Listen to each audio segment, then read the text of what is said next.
Hello, everyone. My name's Lisa, and I don't take pictures anymore. Never. I also believe omens actually exist. It's just not everyone sees them. Tell me, what do you expect to see when you do selfie? Yourself? You're lucky. But my photos turned out to be something else. Or would it be more correct to say someone else? Before the story begins, subscribe to the channel. Click the bell button to never miss new stories. Okay, thanks. Now keep watching. Anyway, I'm a kinda mini blogger. I lead my Instagram account where I discuss some clothes, nature, and cats. Nothing special, but people like it. And I used to like it until one of the subscribers complained that, for some reason, he felt uncomfortable from my latest photo. Later on, another dude said there was someone standing behind me in the photo. In fact, it was the most ordinary photo. I was just making faces. There was a train moving behind me. As for me, it didn't seem to be so strange, creepy, or paranormal and stuff. Rather, just silly and funny. But if you take a closer look, behind my back, well, not next to me, but somewhere on the horizon, a muddy stick suddenly appeared. Anyway, it looked kinda elongated, vague, and incomprehensible. Either it was a person or an animal, or even just some dirt on the camera. I did different things. I zoomed in, distanced, played with the settings in the editor. I still couldn't get this thing closer and clearer, and I really wanted to know what this thing was. Seems like, why should I bother? Why should I think of some kind of frame defect? I have other things to do. It's just, it turned out this defect was not a one-time thing. In my next photos, and I examined everything before posting it, I saw this spot again. And the location, clothes, light, everything was different. This time I took a picture in the bushes next to the botanical garden, and this muddy thing stuck out again. It was to my left, and now it seemed to be a little closer. It still didn't look like anything clear, but yeah, it looked creepy. But I still didn't care, especially because my subscribers started seeing some mysticism in my blog. They discussed different theories in the comments. I got more followers and stuff. How could I refuse that? I regularly posted more and more new photos. Different places, different times of the day, different clothes. The only thing that remained unchanged was me. And that thing. And it was getting closer and closer to me with every new picture until it finally turned into a silhouette. That's when I got scared. Suddenly, in a blurry and incomprehensible stick, I clearly saw a person. Now this person had the same incomprehensible blurriness, but it had a head, arms, legs, torso. And somehow, I couldn't take it as a frame defect. And the most creepy thing was that this silhouette was standing right behind me, not in the distance like before. I didn't say anything to anyone.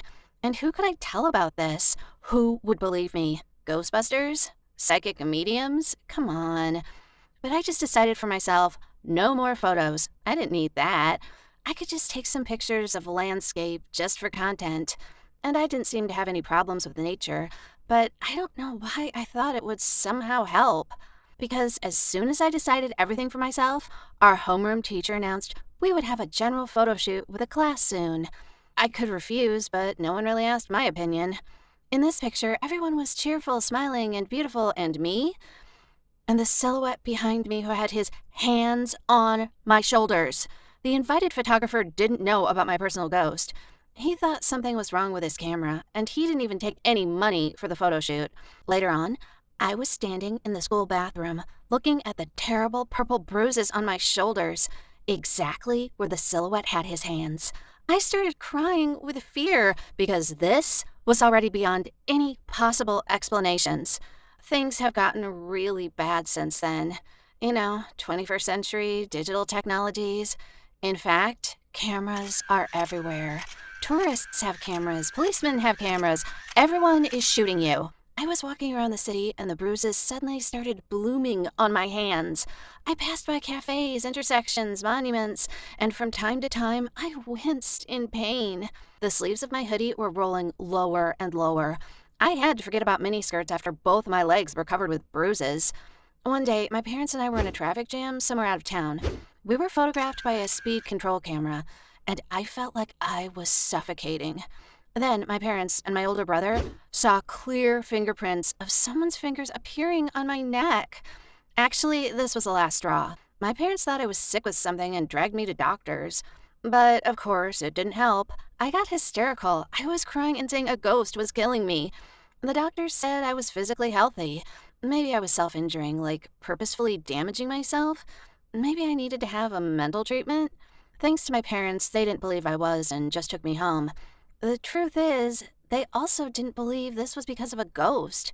But they decided I didn't have enough attention and care, and they surrounded me with all this. And I decided, why not? I quickly came up with a sad story for them. I needed a little break from everything. And then I locked myself in my room and refused to come out. There, I made a bad, unreliable, and in every sense terrible plan. Being a modern person who has not yet lost her mind, I started Googling my problem. Maybe someone had the same stories, at least in some books. Who knows? During the week, I reviewed a mountain of thematic sites about esotericism, mysticism, and paranormal activity. Everywhere there were some strange tips on getting rid of doppelgangers, exorcising demons and ghosts, and even some shamanic dances. Actually, it looked more like something funny than a real guide to eliminate a curse. If it wasn't for my bruises and the haunting ghost, I would have laughed. But I had no other choice, you know? I wanted to live. I really wanted to live a normal life.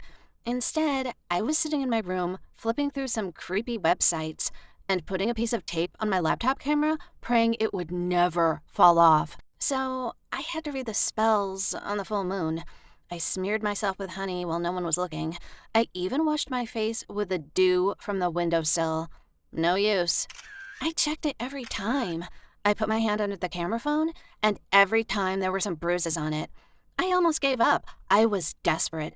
I didn't even cry anymore, and my mom didn't cry anymore. She kind of found some cool doctor, and she was waiting to take me for an appointment with him.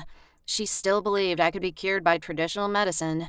One day, I was surfing on the forums, and I came across an absolutely amazing story. It wasn't even some esoteric forum, just an ordinary public page with life stories. A girl told there how she suffered from nightmares. Someone was constantly strangling her while she was sleeping. In the morning, she had bruises all over her body. She also had a twin brother who lived separate from her. Anyway, long story short, it turned out her brother was in big trouble, and he was calling for help through the twins connection. I didn't have a twin brother, that's 100%, but the symptoms were quite the same. Only I had them not all in a dream, but in reality. I probably should have said from the very beginning that I was adopted, like my older brother. My parents have never hidden this from us. But I came to my parents with a question about my biological parents for the first time in my 16 years. They didn't hide anything and told me what they knew. They took me from an orphanage almost immediately after my birth. Even my biological mom didn't have any information about my biological dad. But the teachers at the orphanage told my mom that my biological mother was not a very reliable woman. She led a wrong lifestyle, drank alcohol, and maybe even tried drugs. They also told me I had a biological sister. She was older and she lived in another family. My parents offered to go to my biological mother if it was important to me. I agreed, but not because I had any feelings awakened. I loved my adoptive parents and I didn't need others. It's just, what if it's she? I mean, in the photo. No, my biological mother was alive and well. Suddenly, it turned out she gave up her low life and became a stern nun, wearing a black cassock and a cross. We talked. I kinda forgave her for leaving me, although I didn't really understand her as she was very pious. That's it. My unknown sister remained. Here, my parents helped me again. I would never have found her without them. It turned out at 19, she left her foster family and disappeared. No one knew where she was, with whom, and what she was doing. They didn't even look for her because she was already an adult and she had often left home before. The date of my sister's disappearance coincided with the appearance of that thing in my photos. I don't know how my parents managed to find her, really. I immediately told them I was still small and ill for this, and I definitely didn't want to get involved. All I wanted to do was sit in my room and wait, and I didn't want to think about a bad ending at all. Thank God a miracle did happen.